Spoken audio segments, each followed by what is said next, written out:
एक बार की बात है, तीन दोस्त थे, रामू, श्यामू और पप्पू। ये तीनों बहुत अच्छे दोस्त थे और हमेशा एक दूसरे के साथ मस्ती करते रहते थे। एक दिन उन्होंने सोचा कि क्यों ना कुछ नया किया जाए। सो उन्होंने फैसला किया कि जंगल में जाकर एडवेंचर किया जाए। सभी तैयार हुए और जंगल की ओर चल पड़े। जंगल में पहुंचने के बाद रामू ने कहा, आओ, हम सभी को एक खेल खेलना चाहिए, जैसे कौन सबसे ज्यादा बहादुर है। श्यामू और पप्पू दोनों राजी हो गए। रामू ने शुरुआत की और कहा, मैं सबसे पहले जंगल में अंदर जाऊंगा और देखूंगा कि क्या मिलता है। रामू अंदर गया और कुछ ही देर में वापस आ गया। श्यामू और पप्पू ने पूछा, क्या हुआ रामू, कुछ मिला? रामू बोला, कुछ खास नहीं, बस एक बकरा मिल गया। श्यामू ने मजाक उड़ाते हुए कहा, अरे तुम तो बकरा देखकर डर गए, मैं तो कुछ बड़ा देखता हूं।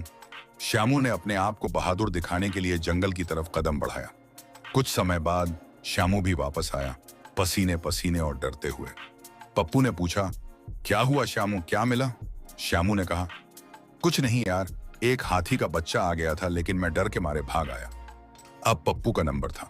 वह बहुत ही आत्मविश्वास से बोला, देखो यार, तुम दोनों तो डर के भाग आए, अब मैं जाता हूं, तुम्हें दिखाता हूं असली बहादुरी। पप्पू जंगल में अंदर घुसा। 5 मिनट के अंदर ही पप्पू की चीखें सुनाई देने लगी। रामू और श्यामू दोनों डर के मारे जंगल की तरफ दौड़े और देखा कि पप्पू एक पेड़ के नीचे छिपा हुआ है। रामू और श्यामू ने दौड़कर पप्पू से पूछा, क्या हुआ पप्पू, ये क्या देखा? पप्पू कांपते हुए बोला, यार अंदर एक जंगली मुर्गा था, वो मुझसे पूछ रहा था, तू कौन है? और पर के कुश्ते अंबान ने ना, मैं तो सोच रहा था, क्या पता ये मुर्गा अब मुझे खाने आ जाए।